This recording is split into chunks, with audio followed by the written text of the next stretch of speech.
from Kansas State University, this is Agriculture Today. Eric Atkinson with you, and ahead today, K-State's Dan O'Brien is back to comment on the USDA's new projection on 2018 crop acreage and net returns to crop production next year, what all that might mean for crop prices during Dan's weekly segment on the grain market trends.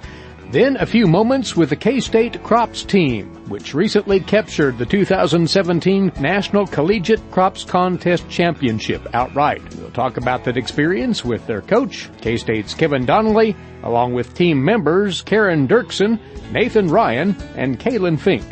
And later on Kansas Agricultural Weather, K-State's Mary Knapp.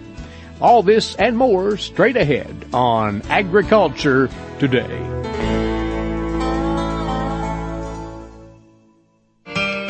Hamburgers, roast, ribs, steak, or whatever you prefer. Beef, it's what's for dinner. Kansas cattle farmers produce 7.5 million head of cattle per year. It takes about 7 tablespoons of peanut butter to get the same amount of protein in 1 serving of lean beef. Support your local Kansas farmers and ranchers. Eat beef. This message was brought to you by the K-State Animal Sciences Leadership Academy participants. Good to have you aboard once again as we talk grain markets, of course, first of all on a Friday. And the USDA just turned out a raft of new numbers to throw at the market. And joining us once again is Dan O'Brien. He's in studio this time around, a grain market economist with K-State Research and Extension. Not only for the immediate, but a long range projection on grain production and grain prices, Dan. And what did you take away from these numbers? I think that the USDA long-term projections are heavily influenced by the current situation. Right. So, right. Yeah, they're projections that are made for 10 years out, and they go through an exercise of being judicious, being conservative, being cautious, and update their long-term 10, 12-year projections every year. So that when you look at these numbers, probably the most valuable set of figures that they're dealing with would be the planted acreage numbers, because that'll be the first set of numbers that are actually verified. For 2018. Yeah, and then right. Farmers will vote with their planters, with their seeders, to actually figure out whether those numbers are valid or not. And of course, when they're making long-term projections, kind of buried within them are their thoughts about crop yields in the long run. And we'll talk about that for these various crops. They make projections of usage, et cetera, but really the usage numbers, I think they follow pretty closely with the amount of supply that's available. Mm-hmm. And of course, in a situation like this, they're projecting good crops all the way through, no shortfall, and nothing akin to any type of a change really in the current scenario. In fact, what's interesting as you look behind these is to look what their long-term projections are and see what their assumptions are about growth in demand for various categories over time. Mm-hmm. At the bottom line of it, you see their prices, and then and see how they're looking at returns over variable costs of production. And of course, that's probably the judicious thing to do, because full cost varies by individual, but the numbers that they're putting out are just like we're seeing right now for markets in Kansas, cash grain markets. They're below cost production, every one of them. Now the market that comes closest to covering costs would be that of soybeans, and we'll talk about that as we get there. But as we stand right now, these numbers that are long-term in nature reflect myopically what we have right now.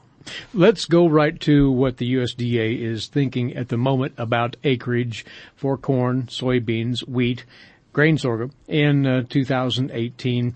By and large, they're suggesting modest increases with the exception of wheat. Yes. For corn acres, they're projecting 91 million acres planted, 83.7 harvested off into 2018. For soybeans, they're also projecting 91 million acres planted, so that would be equal, a record high for soybeans. But they're projecting harvested acres for beans at about 90 million, or just a little over 90. So planted acres equal, but harvested acres for beans higher by about 5 or 6 million acres. So it is as it is. But by the time you look through the actual acres that will be harvested for these crops, soybean acres would be up over corn, even though the planted numbers are the same. They are showing a projection for grain sorghum to go up about 1 million acres. and that being driven, I think, largely by a projected increase in exports. So, again, we talked about kind of the myopic nature of these long-term projections. Grain sorghum exports the last several weeks have been pretty good. Mm-hmm. And so that can affect in the long run where they're going. For wheat, they projected a decrease of about 1 million planted acres and actually harvested acres being up. The number of U.S. planted and harvested acres, as people have been estimating that, again, will be shown here in upcoming USDA reports on winter wheat seeded acreage in the next month or so. That number is down about 2% or so. No one would be surprised if it's down 5% or more.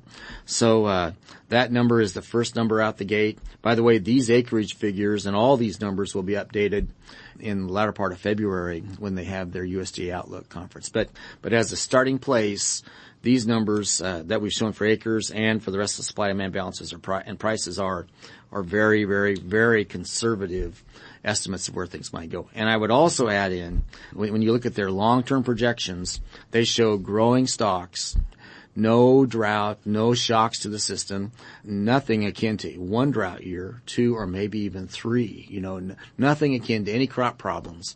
So when you don't show any of those hiccups in the production side, well, you have what you have here. You have growing stocks and prices that are lucky to move sideways.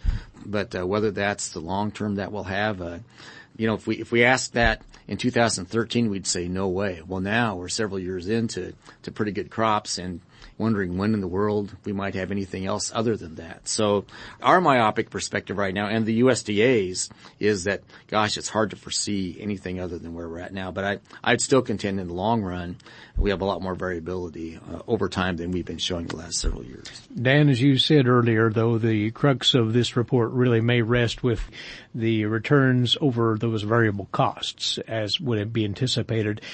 It's really hard to paint that picture in a positive light, isn't it? Well, especially now. We've just come through a grain harvest, and our short-term prices for corn, for instance, in Salina, we'll kind of focus on the Salina market, at all elevators running 288 to 303.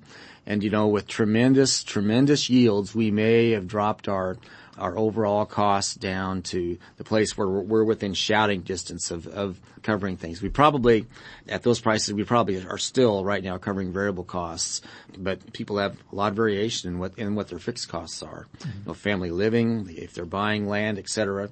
So 288 to 303 better have a lot of bushels behind it to get the gross amount of revenue to get close to covering costs.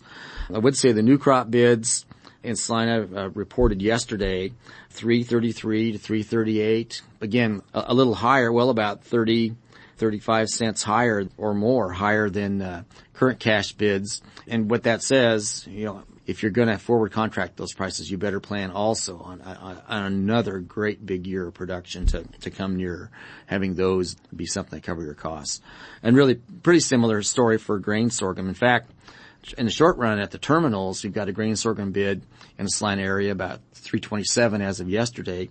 Other elevators around the country, 301 to 303. 301 to 303 for grain sorghum is at or equal to the corn price. So the strength we've been seeing in grain sorghum prices based on some of these export numbers it's tangible, and we've seen that in evening up to cash bids. Mm-hmm. It is interesting when you look at the USDA's projection for cash corn versus grain sorghum prices for 2018-19, they're projecting them equal at 330. However, once you move on down the road, they're projecting more of a recovery to corn prices being a little bit higher than grain sorghum. And really, whereas we used to think, well, gosh, grain sorghum prices are about 92% of corn, 92, 95. Their long-term projection, once they get through this upfront year, basically camps out on 96, 97%. Mm-hmm. So that's probably good news for grain sorghum on a relative basis, in that the expectations now are that grain sorghum prices are just a little bit closer to corn than they were in the past. But truly, if there is any actual glimmer of enthusiasm in these row crop markets, it has to be on the soybean side. And that is going to hinge strongly on foreign demand for beans, which has shown to be pretty encouraging as well. And that is dialed in by the USDA. Their projections for this year for exports In the current market year we're in, the 2017-18 year, are 2.250 billion bushels, projections of 2.325 on into that next marketing year, and actually trending higher by about 27 million bushels a year thereafter. That's tremendous, but it is indicative of the need to not have any even leveling off of the growth in export demand. If you would, then, well, when I see this soybean balance sheet, it's a balance sheet dependent on strong exports to maintain prices where they're at. And so their long-term projection, well, again, with soybean prices for the U.S. to average about $9.30 in the current market year, they're projecting about 10 cents higher next year to $9.40, and then 5 to 10 to eventually about 40 cents higher going on out down the road, well, all the way to 2027. So there's not any room in that moderate price increase projection for anything other than growth in exports. So that's where we're at. Really, the pressure is on the producer to identify and then jump all over, if they're found, any advanced pricing opportunities that would be deemed even remotely favorable in the coming months. Well, given that we've been struggling to have any pricing opportunities, let's say we get out into the spring and there are some problems either South America or here, and we do jump up 20, 30, 40 cents, and gosh, we get forward pricing opportunities up to $3.75 or $4, and yet it's dry.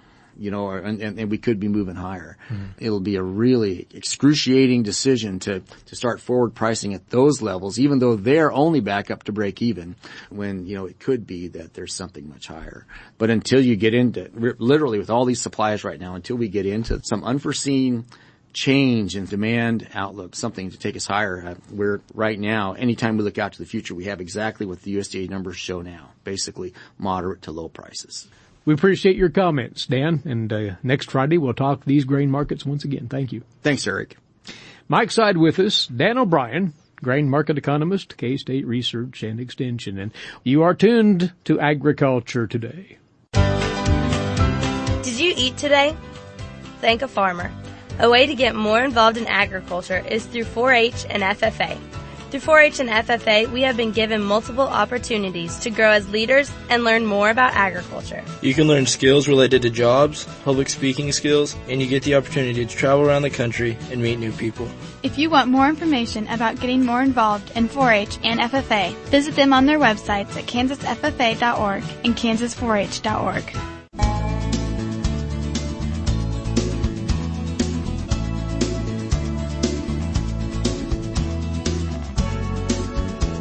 Welcome back. You're listening to Agriculture Today. Kansas State University, its Department of Agronomy, has sported for many a year an excellent crops judging team, and it has been very proficient in the national contests year upon year. Well, once again, the 2017 team has captured the national title. Joining Kevin Donnelly, who is a professor of agronomy at K-State and the coach of the team, are the three team members who accomplished this feat recently at a couple of contest locations. They are Keren Duerksen, who's a junior in agronomy from Newton, Kansas. Nathan Ryan hails from Pleasant Hill, Missouri, a sophomore in agronomy. And Kaylin Fink, the other member of the team from Chapman. She's a junior in agronomy. Kevin, congratulations to you as the coach, first of all, and we always like to have you outline and explain the nature and the orientation of the competition here. Well, thank you. Our competition really consists of two events in Kansas City and Chicago. Been going on for over 80 years in both cases, and in order to be the national champion, you have to win both, and so it's kind of like a World Series, you have to win both events. So the competition really consists of three major parts. There's plant and seed identification, federal grain inspection grain grading, so they have 8 samples that they have to pick through and assign a grade, like US number 2 yellow corn. And then seed analysis, which would be going through, picking through a sample and looking for noxious weeds and other crops similar to what would be done in an inspection for seed quality. So it's a pretty intensive academic competition. It requires both skills in identifying the seeds and the plants, and then also pretty much a lot of dedication and patience to pick through the sample carefully and find everything. And to that latter point, the work that these young people have to put in, on top of their knowledge, they really go through the paces in terms of preparation for this, don't they? Yes, I'll probably underestimate the amount of time that they spend, but we meet starting right away in the fall semester at least twice a week. Hopefully we try to get through a whole contest each week, especially as we get nearer the competition the last couple of weeks. And that's a 4.5-hour ordeal to just go through the contest. So let's bring our young people in here and let them talk about these experiences and what they have gained from this.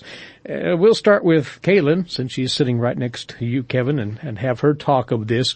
What interested you in crops judging to begin with? Well, I met Dr. D when I was a freshman, and seeing all the trophies in the trophy case really kind of sets you back and makes you want to be them, all those people in the pictures. And so I was in agronomy in FFA and did the contest, and it was quite similar to the one in college. And so I definitely had the experience already, and I kind of wanted to take it and maybe turn it into a national championship. So really seeing those trophies in those trophy cases and wanting to keep the, tradition now alive of being national champions. So. Well, same question to your colleagues here. Nathan, what interested you in this initially? A lot of the same things as Kaylin. The prestige of the team certainly precedes it. When I came as a junior in high school to tour the agronomy department at K-State, that was one of the things they showed us was the crops team trophy case, and they just, I think, gone to Australia for the first time and won that, so there was a lot of buzz about that. When I got to K-State, it seemed like a lot of fun, so I never expected to be on the crops team in college. It just kind of happened. Karen? I'm just a really competitive person, and so just doing anything to do with contests really excites me. And Dr. D has this thing of twisting people's arms. You were heavily recruited by... Yes, heavily recruited would be a good way to say it. And so being a collegiate athlete is kind of difficult in a D1 school, but I like to consider myself a collegiate athlete, on a crops team. Just being competitive and being the best. And this contest is kind of like a puzzle, and so just figuring out just all the different pieces and putting them together. Your coach just mentioned the 3 phases of the competition. Ask again each of you, which is your favorite of the 3, if there is a favorite? My favorite would have to be seed analysis. In the beginning, I did not like it. I called it eating nails. It was definitely not my favorite part, but as I got better at it and better, I started to enjoy it and started to be a little more patient with it, because it's one of the ones that kind of take the longest, and you sort of miss things along the way, and so being able to find those things the next time, excelling and competing against yourself and not just your teammates or the other teams.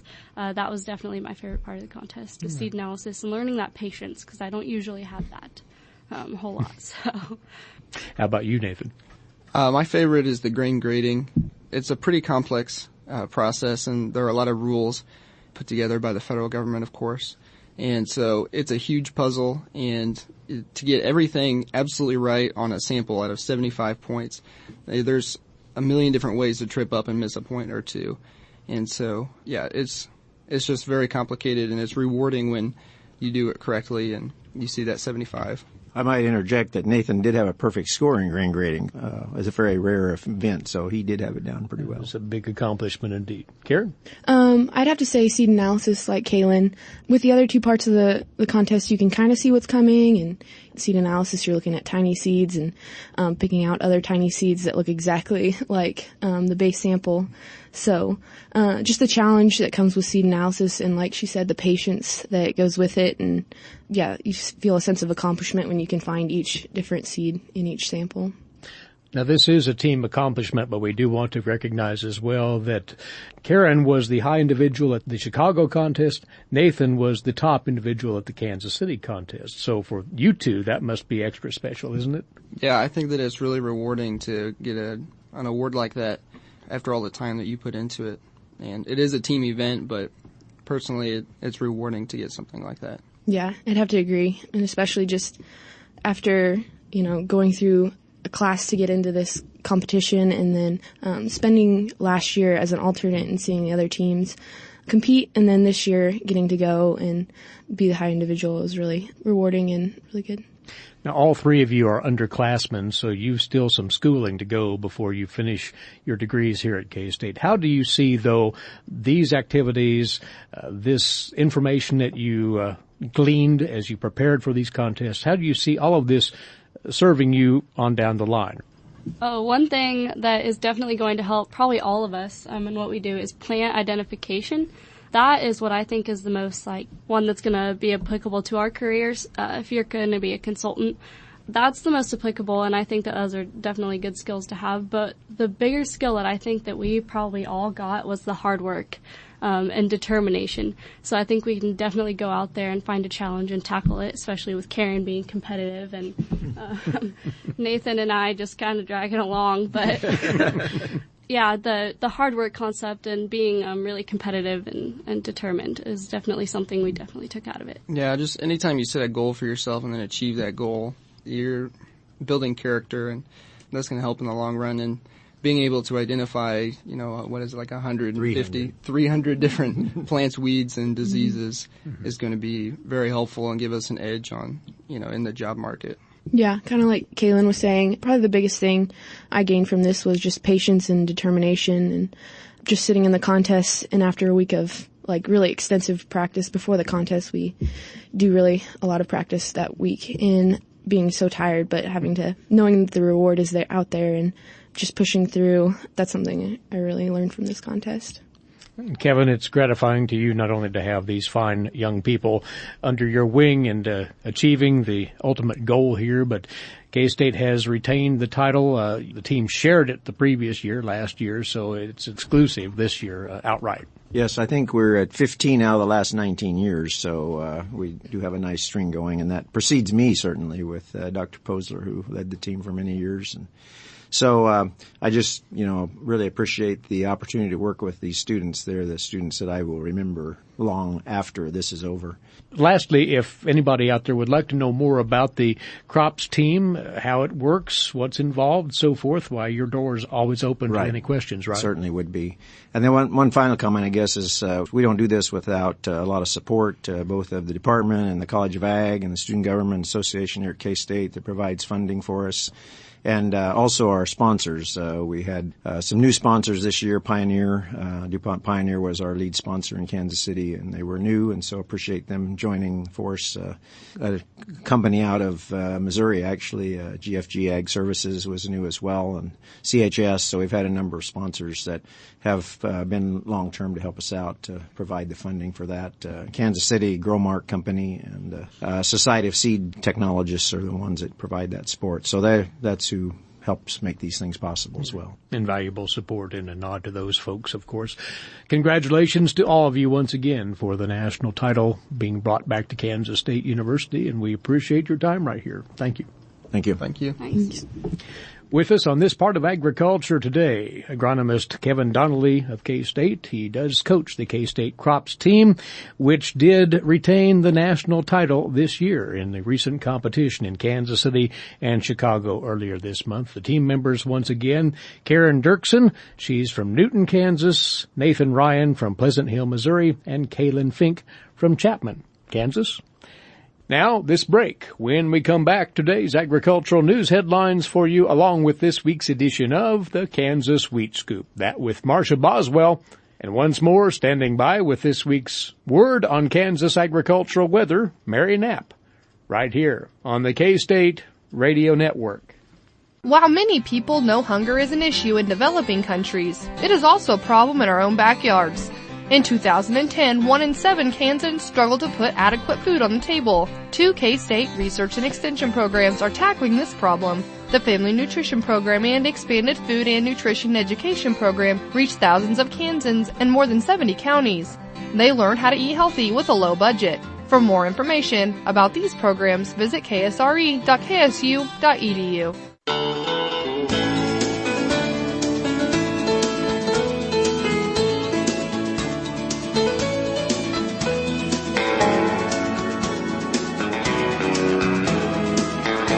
This is the K-State Radio Network, and you're listening to Agriculture Today. Eric Atkinson here. Welcome back.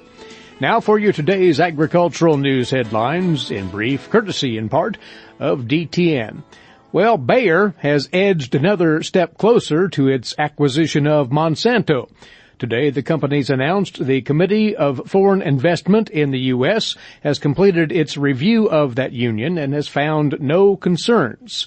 That committee screens proposed foreign investments for national security concerns. It includes representatives from the Treasury, Defense, State, Justice, and Commerce departments.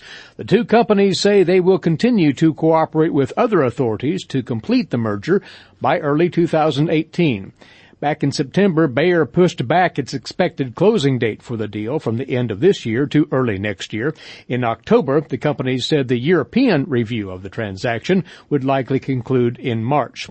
Bayer recently reduced the value of the merger from $66 billion down to $63.5 billion after Monsanto lowered its financial liabilities. And last month, Bayer also signed a deal to sell its crop science division to competitor BASF for about $7 billion in order to address potential regulatory concerns around the merger. Whether antitrust authorities will view that BASF divestiture package favorably or require additional structural remedies is yet to be seen. Some seed industry analysts have indicated concerns about overlapping cotton and vegetable seed businesses during their interviews on the subject with DTN. The USDA's new agricultural export forecast for this 2018 fiscal year has exports now below those of 2017 fiscal year. Here's more from the USDA's Gary Crawford.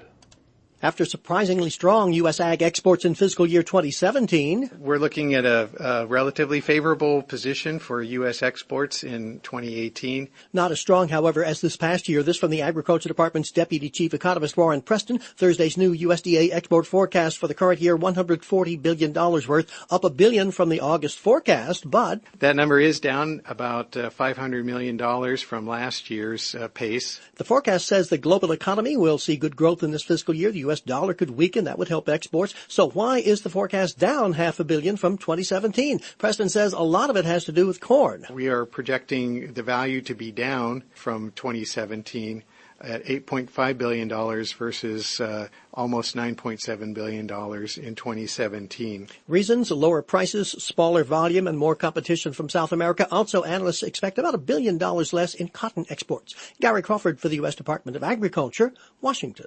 And the U.S. Government Accountability Office has now delivered several recommendations for checkoff programs after a comprehensive review at the request of House Minority Leader Nancy Pelosi. The GAO examined the USDA's agricultural marketing service process overseeing checkoff programs.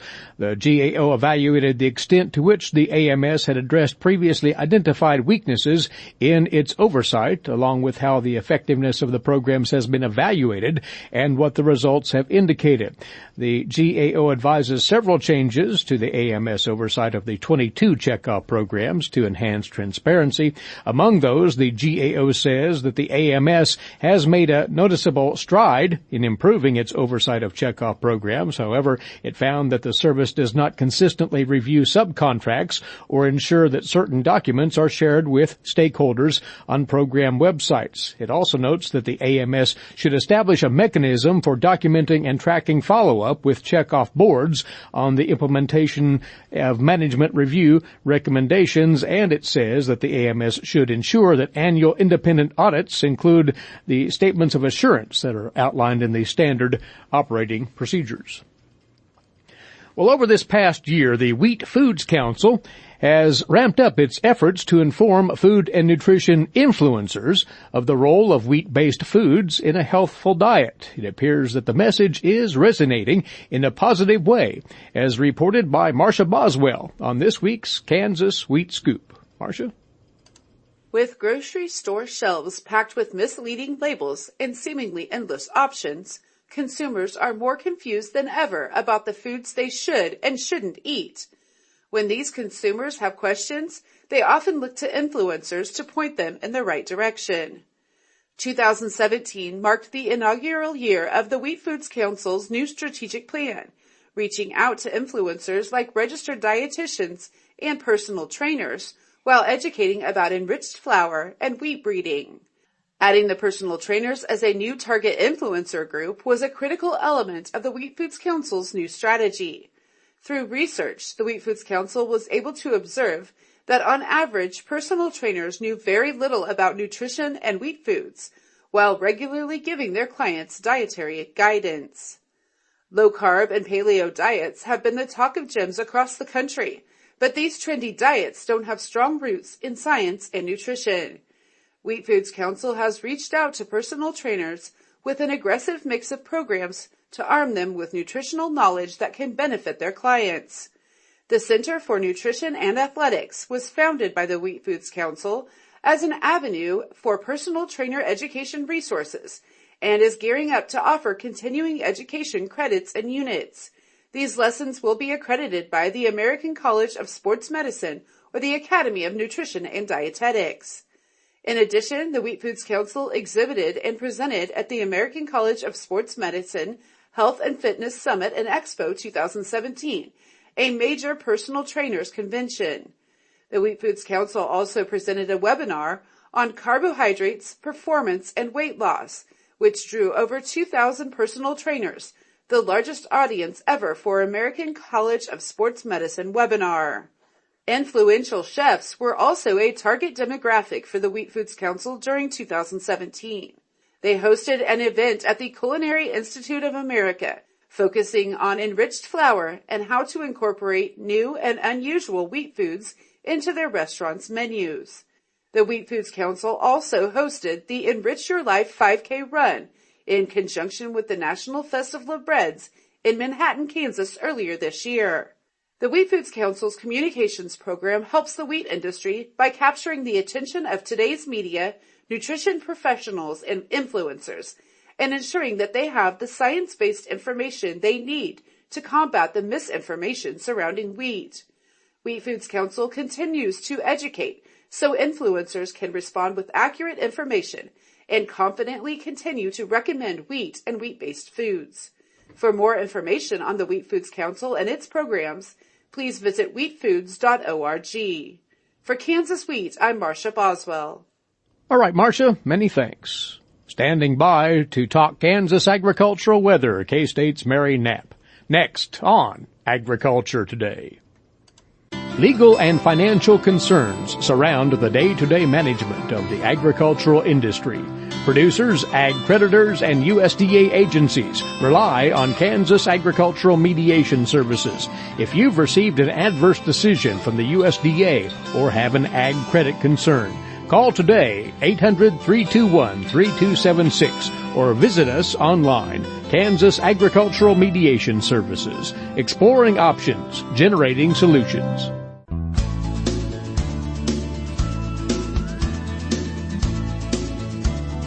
For you now on Agriculture Today, our weekly stint on Kansas agricultural weather, and in fact we have a full recap now on the weather trends in Kansas for the month of November, which just concluded yesterday. Mary Knapp, alongside once more, research and extension climatologist at K-State, over from the Weather Data Library. So the perception is pretty definite that it was a dry month of November, Mary, but you say not of record proportions. Well, it depends upon what your threshold for records are. It's not the driest November on record.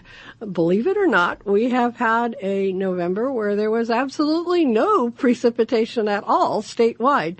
Trace amounts were the largest measured. That was in 1989, where the statewide average was 0, and the greatest amount was 1/100th of an inch. So again, a very, very dry month.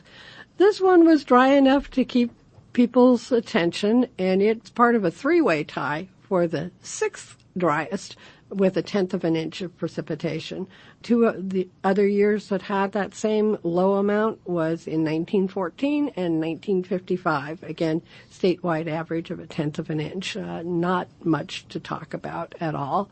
The other side of the coin, of course, is what were the temperatures like, because that makes a big difference in how quickly things are going to go downhill, particularly with your wheat.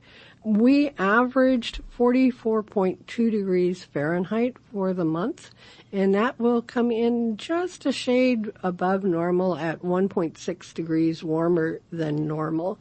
That drops it into a 7-way tie for the 30th warmest month of November. So again, not particularly unusual on the warmth side, but certainly down in the bottom 10 as far as the moisture goes. Well, with this November dryness, we've fallen further behind for the fall moisture recordings, right? Right. When we look at that, only the West Central is still above average for the September through November time period. They're at 119% of normal. They averaged 4.64 for that fall moisture. And so they're on the top of the scale. If you look on the bottom side of the scale, that's the Northeast. And we saw 4.59 inches, but that's only 57% of what we would normally see. So just barely above half of our normal fall moisture. Year to date, not quite so dire. We still have quite a few places that are above normal, and the worst is the, Northeast, where we are running at about 86% of normal. So we're dry, and we are unfortunately not likely to see a change in that pattern as we go into our winter months. We'll elaborate on that. This is all registering on the drought monitor, presumably. Yes, with the latest drought monitor that was released yesterday shows a wide expansion of the abnormally dry conditions, and it includes parts of the Northeast. And there was an expansion also of the moderate drought in the South Central area, where they saw less moisture during our summer months and have a lingering deficit that certainly has not been erased with November moisture. We're not yet to the severe drought or extreme drought categories, and it will be slow to change during our winter months because we don't typically see a lot of moisture during the winter. A perfect example is you look at the Southwest, they averaged nothing for November. Their deficit is 66/100ths of an inch. So again, it's going to take a little bit to really move into those more extreme drought categories, and hopefully we don't have this persist throughout the entire winter. It is relative to what you're accustomed to, depending on what part of the state you're in. The forecast, and staying with this week immediately ahead, not much relief, if any, in the offing, it doesn't sound. At this point, the quantitative precip forecast, which gives an indication of how much is supposed to come out of the system, is 0 for most of the state. There's a tiny sliver of southeastern Kansas that may see 1/4 of an inch of moisture on the upper side of the range, which again is not much. They would typically see somewhere closer to 1.25 inches in a week, in that first week of December. So again, nothing on the immediate horizon for improvement. And when we stretch that out and look at the 8 to 10 day forecast, unfortunately that big bullseye of drier than normal conditions centered over the state of Kansas. So not much encouragement for a change in pattern, at least through the first half of December. And in fact, if we take that further for the entire month of December, the updated forecast suggests much of the same. Right. The updated forecast is for drier than normal conditions for the month of December. When we talked in mid-November, they were on the fence about whether it would be above or below normal. Well, we've fallen off the fence onto the dry side, and it looks like that's going to persist for December. What about temperatures ahead? There is talk of cold readings to our east, but that harsh cold may stay there. Right. It looks very much like the Arctic vortex, if you want to call it that, will be pretty much going south of the Great Lakes, which would be to our east. St. Louis might see some of that cold air, but Kansas City is not likely to get it. That's not to say that we won't get cold, but we're not likely to see those sub-zero readings.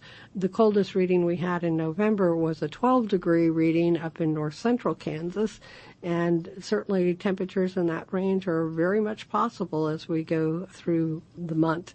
And indeed, what we're likely to see is a really big roller coaster ride where you go from highs in the upper 60s, maybe 70, and then have the bottom drop out.